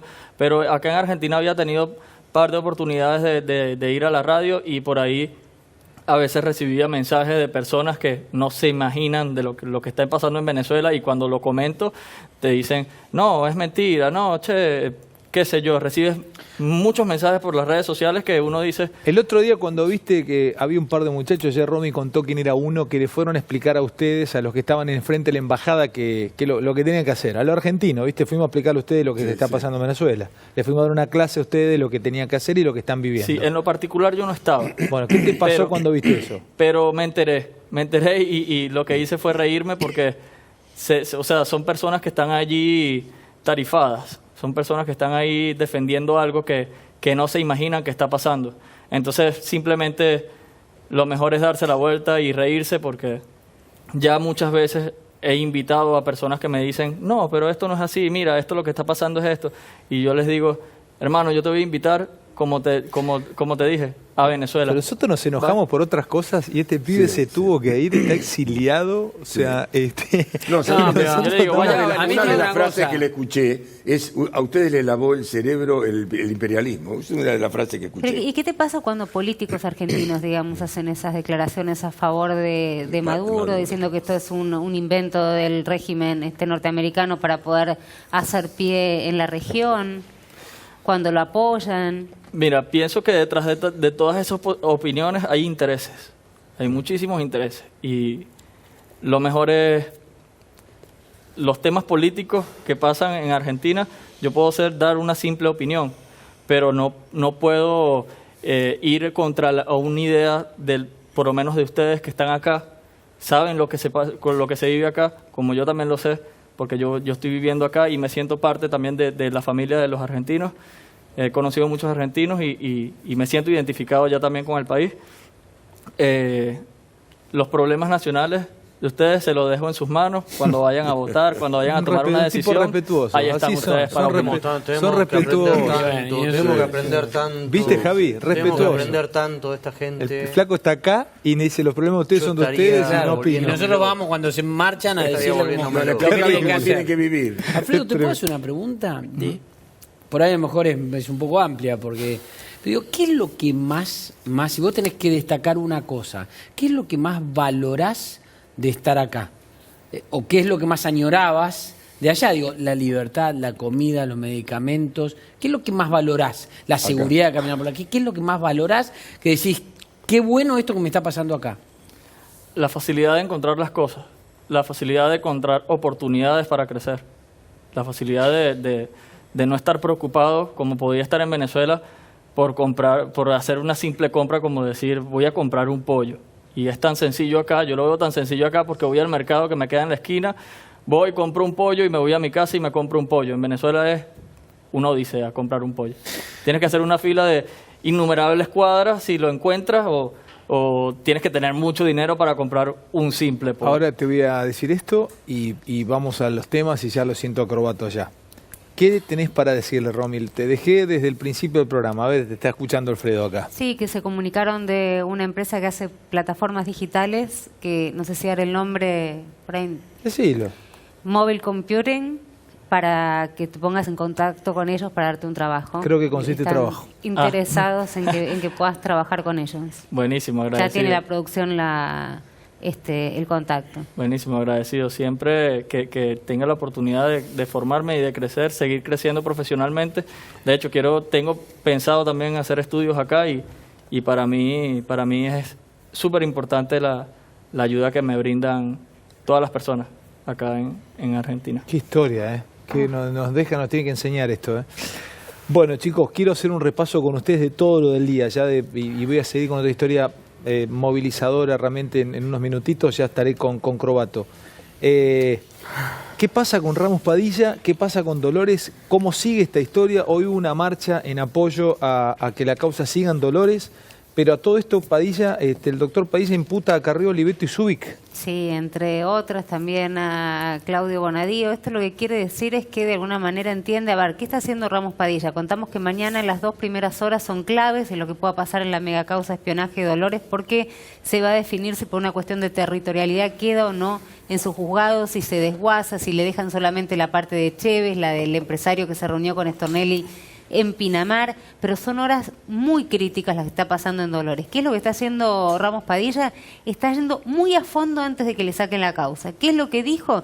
Que en principio, y como imputadas, que simplemente se está investigando si estas personas tuvieron algún tipo de responsabilidad en intentar derribar la causa, porque ¿te acordás cuando se hicieron estas escuchas en principio ilegales en la cárcel donde había dirigentes K, que según planteó Elisa Carrió a través de una... Barata y compañía, ¿no? Barata compañía, lo había mencionado Valdés también, pero que le había llegado a través de un anónimo, unas escuchas que en realidad había hecho la AFI, pero la AFI dijo que no las había hecho. Bueno, esto Ramos Padilla, por supuesto, le llamó mucho la atención, los imputa en el sentido de decir, son parte de la investigación, yo quiero saber cómo llegaron, por qué las tuvieron, de qué manera y por qué, digamos, se generó este circuito donde participaron Oliveto, Zubik. No es que le está imputando el delito directamente, sino lo que dice es, estamos investigándolo. Está yendo, ¿cuál es la lectura que hacen? Puede haber novedades de Ramos Padilla en breve, porque total lo que él dice, si me sacan la causa yo avancé hasta donde avancé, después va a ser difícil de desandar. Por eso digo que fue pícaro en el buen sentido desde el primer momento, cuando fue a la comisión, cuando se hizo conocer y trascender qué era lo que había. Avanzó y fue realmente embistió. Y ojo con mañana, digo, porque yo no descarto que pueda dar más sorpresas antes de conocerse si finalmente se queda o no con la causa, que es muy difícil. Y todo lo que avanzó va a ser difícil seguramente para quien tome la causa borrarlo de un plumazo. Y lo conoce, pero además porque lo conocemos todos. Quiero hacer un toque con cada uno del resto de mis compañeros y ya me voy con Crobato, un programa realmente único. Fer, ¿me das 2 títulos de los puntos del acuerdo que anunciarán en las próximas horas el gobierno y el PJ? Algunos títulos, no voy con las placas, pero lo más importante, lo trascendente. A ver, el gobierno está preocupado por cerrar este acuerdo con el PJ... Noca. Sí, PJ, sí, el no kirchnerismo, por decirlo de alguna manera, con 10 puntos basales en donde se incluyen las reformas futuras que se pretenden, previsional, laboral, impositiva. Difíciles. Pero bueno, por lo menos se manifiesta en... Y dicen que hay que pagar la deuda. Claro, y algo clave que es honrar las deudas. Respetar los contratos. Respetar los contratos, seguridad jurídica. Claro. O sea, mostrar al gobierno y a una parte de la oposición comprometiéndose de cara a los mercados y al exterior de que digamos, se garantiza la continuidad de lo que está pasando. Quieren mostrar que es un país previsible. ¿Sabe por qué? Porque hoy en un acto, Máximo Kirchner Sí. Dijo, durante 2 años no le vamos a pagar a nadie. Que se arreglen el Fondo Monetario y lo demás. Durante 2 años nos encargamos del pueblo. Que Los se demás metan van a los tener- nervios no sé dónde. Que se metan dijo. los nervios, ya Sí. sabe el mercado y todo lo demás. Así que está claro. Teníamos una nota con Máximo, la pondremos mañana, es un notón que consiguió Lewen. Ahora, sumado a esto que vos contás, Bebo, y que cuenta Carnota, Javier Calvo dice que la vuelta de Cristina la festejan de los dos lados de la grieta. La festeja el laboratorio del PRO y la festejan los kirchneristas. Sí, expresan un poco la grieta que vive la Argentina desde hace tantos años. En el kirchnerismo, obviamente, el libro de Cristina, alguna merchandising que están apareciendo para que sea candidata. Nueva Lo- edición del lo libro de festeja. Cristina. Nueva edición. Nueva edición. Está batiendo récords. Es el libro más vendido, ¿no? Sí. pero y, la ¿sabes? editorial ya dijo que salvó el año con este libro. Perdóname, En la yo historia de la simplemente Biblia, te ¿no? quería Bueno. comentar algo. Yo dudé cuando hablaban de la cantidad hoy en el mercado editorial, son cifras imposibles las que se están hablando, y la verdad que uno tiene la suspicacia de decir no lo estarán comprando ellos, digamos, para generar esto en el... La verdad es que lo pensé, te soy honesta, lo pensé. Y se hace a veces con los libros, digamos, para inflarlo, y esto las editoriales lo saben.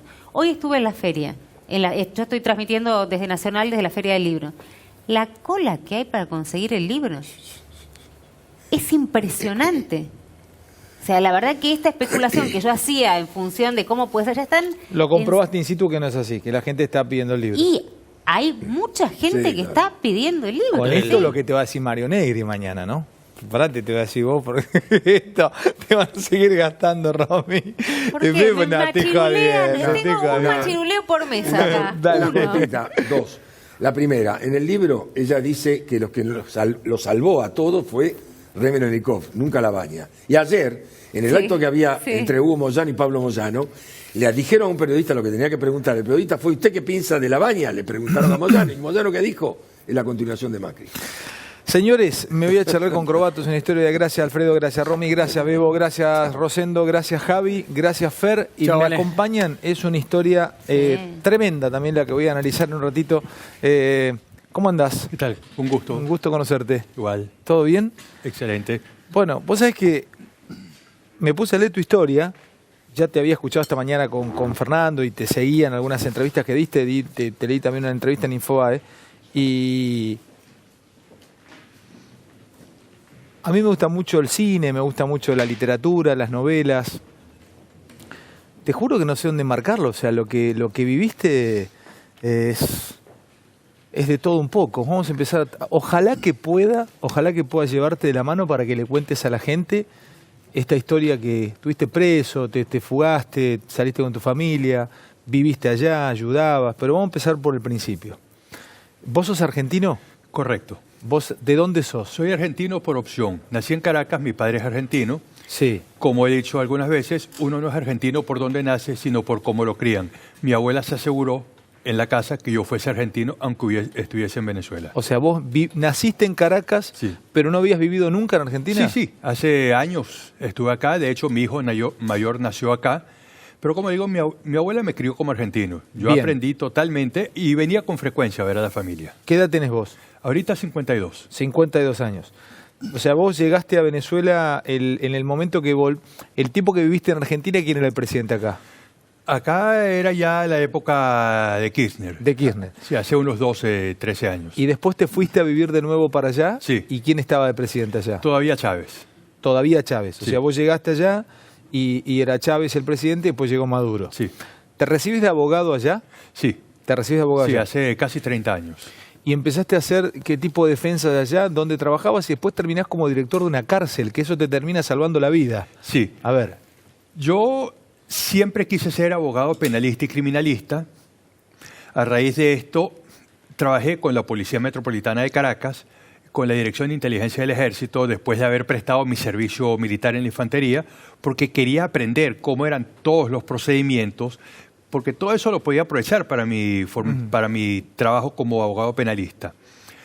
Soy un experto en el área de la seguridad y por esta razón un amigo de mi esposa, que fue designado como director nacional de prisiones, me invitó a ser parte del equipo, ya que necesitaba a alguien para un cargo muy problemático. Había una cárcel especialmente compleja que era el complejo Yare 1 y Yare 2. Yare 1 y Yare 2. Sí. Bien. Y me envió como director.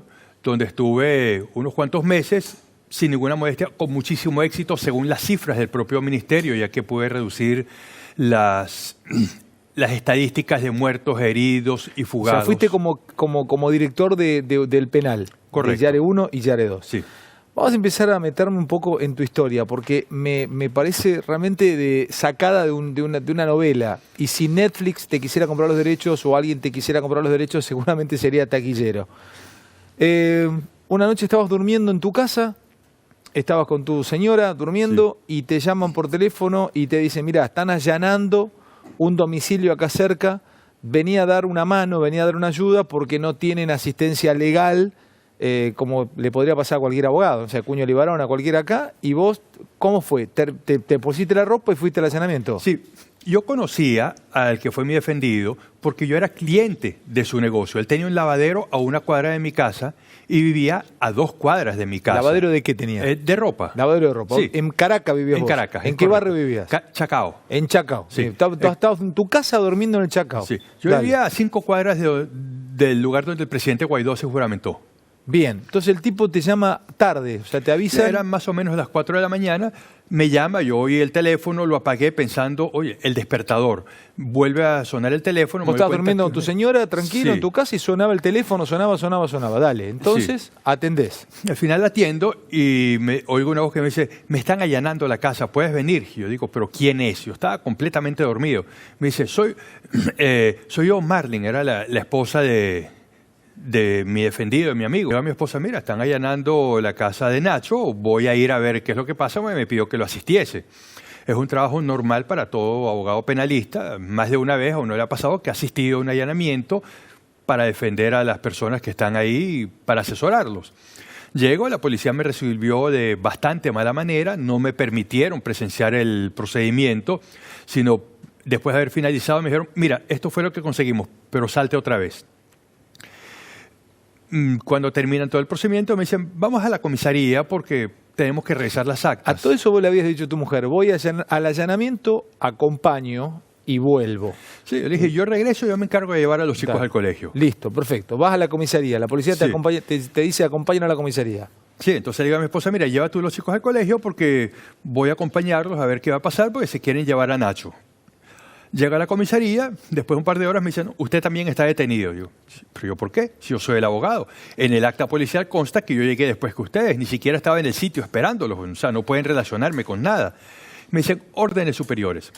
Tiempo después eran del ministro del Interior, Miguel Rodríguez Torres. Antes de llegar a de dónde vienen las órdenes y todo, vamos al hecho que más impacta. Vos llegás al allanamiento, te dicen, la policía te dice, acompáñeme a la comisaría, llegás a la comisaría, te detienen en la comisaría. Ahí, cuando te detienen en la comisaría, vos dijiste, se debe tratar de un error, salgo en unas horas. Sí, me pareció algo completamente absurdo.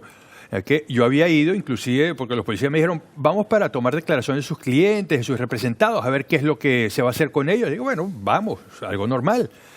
Cuando me dicen eso, digo, es absurdo. Me dicen, es que tenemos muchas pruebas en su contra y están en el expediente. Digo, bueno, quiero verlo. No se lo podemos enseñar. Tardé 8 meses en leer el expediente. Pará, Marcelo, pará. De ahí de la comisaría, porque eso es lo que más me impacta. Sí. De dormir con tu señora en tu cama e ir a las 4 de la mañana al allanamiento, terminás en Yare 3, terminás en una cárcel. Sí, eso fue una semana después. Estuve más o menos una semana en un comando policial. Pero sí, terminé preso. Yo decía, pues ¿yo qué tengo que ver? Yo no soy parte de esto. Vos habías manejado Yare 1 y Yare 2. Sí. Y terminás en Yare 3. Ahí contale un poco a la audiencia cómo es también Venezuela. Venezuela tiene 2 sistemas de encarcelamiento, uno abierto y uno cerrado. El cerrado lo maneja el Estado. Correcto. O sea, ¿vos habías sido el director de una cárcel de sistema cerrado? No había esa diferencia cuando yo fui director. Sin embargo, yo convertí una cárcel abierta en cerrada porque conseguí imponer el régimen, recuperar el orden. Contale a la audiencia cuál es la diferencia entre un régimen de una cárcel abierta a un cerrado. No es que sale el abierto, al contrario, en el abierto se supone que manda un preso. El que manda no es el guardiacárcel, sino un preso de jerarquía. Es correcto. El preso que manda en la cárcel se llama PRAN. PRAN. No sé qué quiere decir, nunca lo supe. En la de régimen abierto. En la de abierto, sí. Pero si el preso que manda era asaltante o asesino y determina que yo muera... Tú mueres. Ahí por cualquier infracción a las normas de la cárcel, el PRAM dicta una sentencia que dice, denle un patero, un disparo en una pata, un mondonguero, un disparo en la barriga, en el mondongo, o un coquero, un disparo en el coco, o sea, en la cabeza, y eso se ejecuta de inmediato. Así se aplica la justicia dentro de las cárceles. Pero vos llegaste a una cerrada. O sea, a una donde el control lo tenía el Estado. Te voy a hacer una pregunta absolutamente idiota, pero te la tengo que hacer. ¿Dónde es preferible llegar? ¿A la del régimen cerrado o al régimen abierto? Porque el cerrado también, si sos un preso político, en la otra tenés posibilidad de caerle bien al preso jerárquico, pero en tu caso vos caíste a la cerrada y tenían órdenes de arriba de no dejarte salir. Sí, cualquiera de las dos. Digamos que en una cárcel abierta se pueden tener muchas más libertades. De hecho, los presos reciben visitas cuando quieren, no les prohíben recibir nada, tienen televisores, tienen teléfonos celulares, tienen todo lo que les da la gana, pero el nivel de inseguridad es muy alto porque cualquier cosa que un preso de jerarquía, no solamente el PRAN, sino alguno de sus subalternos, se moleste con uno, pues uno puede morir. No es que podés salir de la cárcel abierta, estás adentro, Sí. no, tenés libertad dentro de la cárcel y maneja el PRAN. Ahí es donde digo que se empieza a generar una historia de película con él, con Marcelo Crobato, porque estás dentro de la cárcel, se te acerca el PRAN y te dice, ¿usted dirigió una cárcel? Sí. Y ahí dijiste, ya está, termino mi vida acá. Contale a la audiencia. Bueno, cuando llegué a Yare 3, llegué de noche, me llevaron a un sitio que llaman el búnker, que es una zona de castigo, pero lo usan para resguardo de seguridad, con otros presos políticos. De hecho, uno de mis compañeros está acá y es mi jefe de prensa. Estaban los muchachos ahí presos. Sí, otro de los presos políticos. A la mañana, cuando salimos al conteo, al número, se me acerca un preso de lo más feo y me dice, ¿es verdad que usted fue director ahí abajo en la principal? Y yo dije, listo, estoy muerto. Para, Marcelo, ¿un tipo difícil?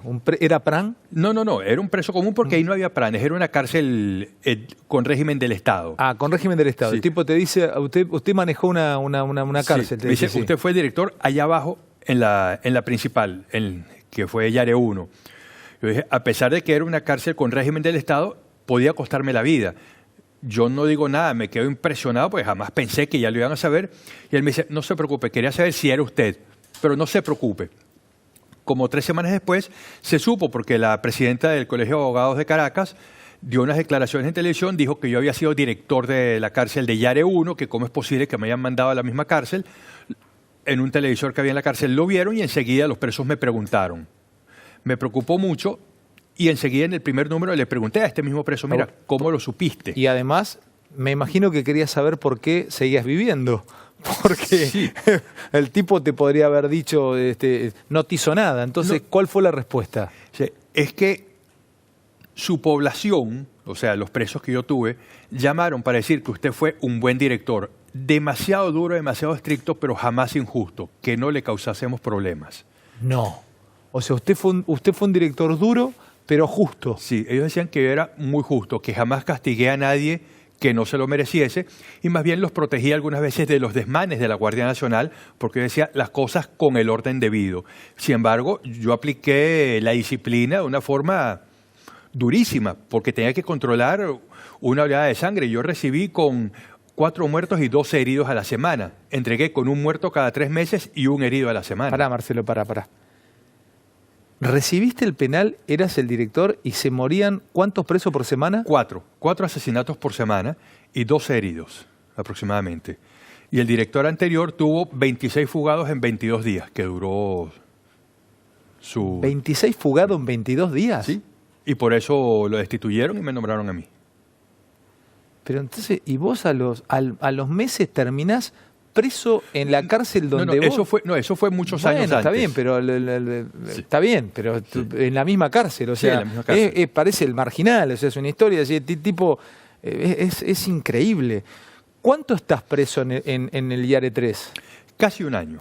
Uy, boludo, no te puedo creer. Yo pensé que habían sido 40 días, 50. ¿Te fumaste 1 año preso ahí adentro? Casi 1 año. ¿Pero qué, son celdas o estás abierto? Igual es una cárcel, estás preso. Al principio estábamos en el búnker de resguardo, era muy incómodo porque no podíamos salir, no teníamos nada que hacer, el calor era asfixiante después nos unieron a la población general. Entonces, 3 presos políticos que quedábamos, conseguimos una pequeña oficina donde no teníamos baño, pero aunque sea era un espacio para nosotros. Ya nos estaban respetando. Particularmente yo, en cierta forma, pagué la protección a los demás empezás presos. a analizarle los casos a los presos ahí adentro, los empezás a guiar. Exactamente. Che, vos tenés que defender de esta manera, de esta otra. Vas a ser una especie de abogado o de consulta interna de los presos. Eso te salva la vida. Exactamente. Te trataban bien. Exactamente. De hecho, en los últimos tiempos hubo un preso que me amenazó. Me amenazaron varias veces, no tuve que pelear, pero tuve que saltar a pelear y a retarlos, porque si no yo estaba muerto. Pero el último que me amenazó, los demás presos le dijeron, deja tranquilo al abogado que todos le debemos favores. Si tú te metes con él, nos metemos contigo. Deja tranquilo al abogado que todos le debemos favores al abogado. Sí. No, no sé si viste El Marginal acá, es una serie. No tuve oportunidad. Es El Marginal. O sea, es increíble. O sea, el tipo te vino a buscar y le dijeron, si lo tocas al abogado te matamos. Sí. ¿10 meses ahí adentro? Sí. ¿Cuántas veces viste a tu hija? A mis hijos no los vi jamás. ¿Porque vos no querías? No nos daban permiso. No había visitas de niños, solamente una vez lo permitieron. Y como ya estábamos viendo la posibilidad que yo saliese, mi esposa dijo, es mejor que no vengan porque esto es demasiado feo, puede traumatizarlos. Y a los niños cuando ingresan igual se les hace una requisa humillante y mi esposa no quiso que los niños pasasen por esa circunstancia. 10 meses en Yare, preso, jugando por tu vida, no ves a tus hijos, te dan domiciliaria, Marcelo. Sí. A todo esto vamos a contar a la audiencia, comías arroz, que te quita el hambre pero no te alimenta. Exacto. Llevaste adelante un proceso de creo que una tumoración en tu piel y no Correcto. tuviste atención, bajaste de peso. 35 kilos en 2 meses. Bajaste 35 kilos. Sí. Bueno, viviste 10 meses como en Expreso de Medianoche, hacinado, Sí. Una locura total. ¿Durmiendo en el piso? Sí. Eso fue una de las cosas que me lesionó la columna y por lo cual debieron operarme 2 veces. ¿Pero colchón en el piso o dormías en el piso? Colchoneta, o sea, una goma espuma de este grueso. ¿En el piso? Sí. En el piso. ¿Agua potable? No, no potable. La disentería y la amibiasis eran comunes. Te vas a prisión domiciliaria. Sí. Ahí me empieza a volver loco tu historia, porque la estudié, la leí 32 veces como si fuese un libro. Vuelvo a ponerte en situación de personajes, de pronto como el conde de Montecristo que planificaba su escape, su fuga, o como Expreso de Medianoche, o como Papilión que intentaba escaparse de esa isla infernal.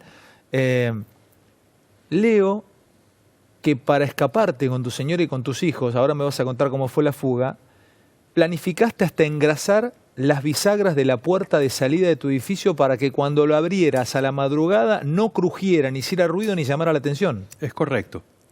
Planificamos hasta el mínimo detalle. De hecho, mi esposa me dijo, la vecina de abajo comentó que tiene un sueño muy liviano y cuando descargamos el trono, ella a veces se despierta. Entonces, esa noche cuando tuve que ir al baño, simplemente fui en el lavamanos y dejé correr el agua para que no hubiera ruidos. No hubo ningún tipo de ruidos. ¿Y engrasaste las bisagras? Sí. ¿Tu señora engrasó la bisagra de la salida abajo del edificio para que no despertara la de abajo que podía avisar? Sí, bueno, no, que fuese a avisar es muy poco probable porque todos me tenían mucho aprecio. Pero mientras menos supiesen no había el riesgo de que alguien lo dijese, porque a lo mejor uno de los vecinos lo veía y decía, oye, Marcelo se está yendo. Y empiezan los comentarios y termina por saberse. Yo quería que nadie lo supiese en varios días. Bueno, tu señora sale para San Antonio con tus hijos. Sí. Sale para San Antonio. Sí. Te voy a hacer preguntas que por ahí son simples, pero lo simple explica lo más complejo en la decisión. ¿Qué elegiste para irte? En el momento te quedas solo en tu casa. Tu señora se va, pasa la frontera, te avisa desde Colombia que ya estaba afuera y vos tenías que agarrar el auto, tomás el auto para salir, no sé a qué hora saliste. A una hora en realidad saliste en donde dormían los que habían llegado de trabajar y aún no habían salido a trabajar. O sea que estaba en silencio la ciudad. Pero tenías que hacer 13 horas de carretera para llegar a San Antonio, cruzar la frontera y pasar a Cúcuta y llegar a tu libertad. Sí. Bien. Pero es un momento de elegir cosas para llevarte. Y sabes que no vas a volver más ahí. O sea, ¿cómo es ese momento de cerrar la valija? ¿Qué pones adentro? ¿Alguna foto? Porque es tu vida ya. Mira, yo Me vine con un morral, simplemente, y mi esposa y mis hijos también con un morral cada uno, porque no podíamos llamar la atención. Mi esposa se llevó el laptop, todas las fotos que teníamos, las que no habían sido digitalizadas, las digitalicé, las cargué en la nube, porque dije, si se pierde la computadora, las fotos, los recuerdos, lo importante, está ahí. Más nada, mi hijo menor se trajo 3 muñecos, 3 peluches, que él decía que eran sus hijos. De hecho, cuando llegué a una foto que llamó mucho la atención en Ezeiza, que él estaba abrazando sus 3 peluches, decían, bueno, esa era la imagen de lo que es la barbarie, que un niño salió así huyendo de su país con 3 peluches. ¿Salís de noche? Sí.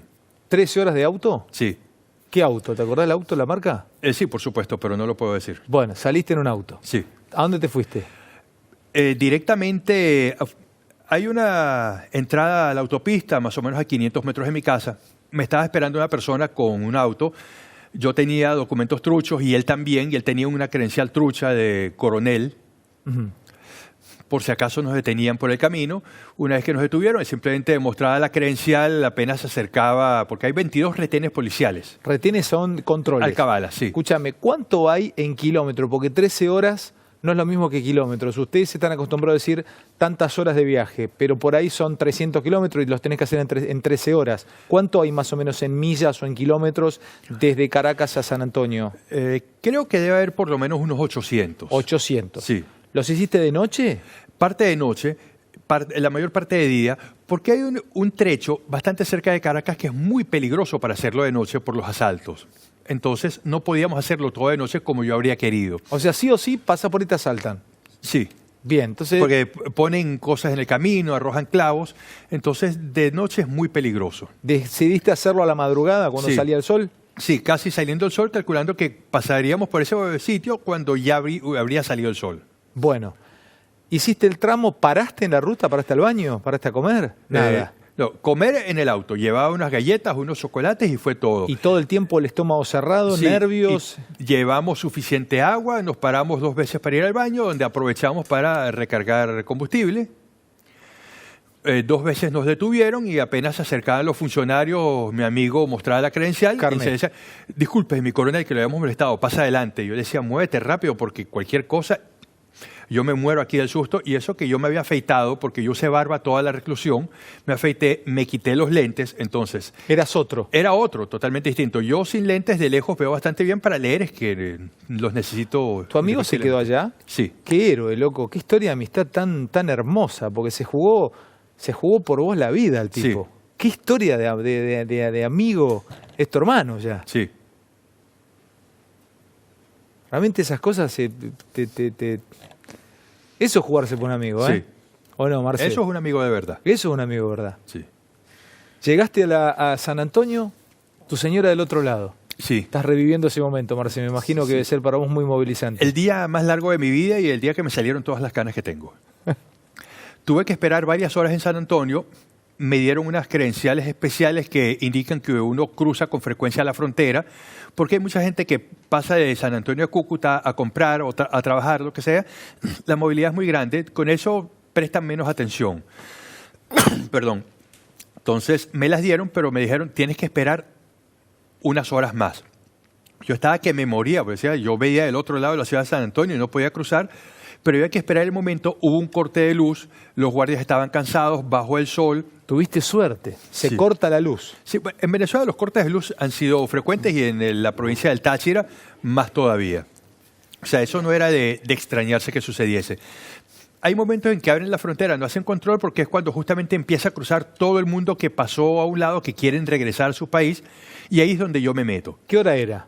Las 7, o sea, las 19:30 más o menos. Bueno, empezás a caminar entre la gente sí. Y vos veías a 600, 700 metros tu libertad. Sí. Venías caminando por el puente, nadie te tenía en cuenta y vos sabías que había 600, 500, 400, 300, hasta que a 15 metros de la frontera, por lo que leo y sé de vos, aparece un guardia bolivariano. Sí. ¿Y qué pasa ahí, Marce? No me vio, se distrajo, me vio, pasó la vista así y siguió y después se puso a hablar con otro. Yo pasé de largo, algo así como que usa la fuerza, Luke. Más Claro, o menos así. más o menos. Más o menos. Yo creo que usé la fuerza y le dije, mira para otro lado, y fue exactamente lo ¿Pero que vos hizo. te cabe alguna duda que no hay algo de eso? ¿Hay algo, una fuerza mental que lograste que el tipo, tenías ansias de irte, de liberarte, hiciste que el tipo mirara por otro lado con tu... Andás a ver qué energía maneja uno en ese momento. ¿El tipo giró? Sí. ¿Y si te hubiese mirado, lo empujabas y seguías? Yo no me iba a parar porque ya era el último y lo que me faltaba era correr hasta la frontera, que ya faltaban pocos metros. También fue suerte para él porque yo estaba dispuesto a todo para cruzar. En el último no me iba a detener. El último no te iba a detener. Sí. ¿Qué pasó cuando llegás? Porque hacía muchos años que no ibas al puente, había cambiado la fisonomía del puente. No sabías si eso era Colombia o todavía seguía siendo Venezuela. Sí, ¿Qué pasa? y yo había cruzado la última vez por el otro puente donde están los contenedores y no recordaba prácticamente este puente, pero de repente veo que cambia la fisonomía, cambian los colores y hay luz. Entonces le pregunto a la señora que está a mi lado, señora, ¿ya estamos en Colombia? Me dice, sí, hijo, desde hace 5 pasos que está en Colombia. Te dice la colombiana, una señora que estaba ahí caminando. Sí. Sí. Bueno, yo la abracé de la emoción y la señora dice, ay, mijo, no se preocupe, aquí la gente se emociona tanto cuando cruza, yo no sé qué le habrá pasado, pero ya está bien. Y le digo, señora, si usted supiera la historia. Qué bárbaro, Marce. ¿Qué historia? ¿Y de ahí te encontraste con tu familia? Sí, los fui a buscar a donde yo sabía que estaban. Bueno, fue una gran alegría para todos. Mi hijo mayor sabía la historia, él estaba aterrorizado. Bueno, me abrazó y casi lloró cuando me vio. El menor no sabía lo que pasaba, simplemente, bueno, había ido a pasear a Colombia. De repente me ve, pegó un brinco y me dice, ¿y cómo vas a hacer para regresar a la casa? Pues él todavía no entendía. Le dije, hijo, no regresamos. De aquí nos vamos a Buenos Aires. ¿Cómo para? Le dijiste así, lo miraste y le dijiste, hijito, no regresamos. No regresamos más. De aquí nos vamos a Buenos Aires. Y él dijo, Buenos Aires, qué bien. Después fue que se dio cuenta todo lo que significaba, pero dijo, oye, qué bueno, vamos a seguir viajando. Realmente es una historia tremenda la de Marcelo. En el corte, en un bloquecito intermedio, me vas a contar de tu carrera hoy. Sos abogado, estás tratando de rendir equivalencias y vamos a hablar un poquito de... ¿Ya las rendiste las equivalencias? No, no pude, porque yo no tengo ningún documento apostillado, lo cual me dificulta.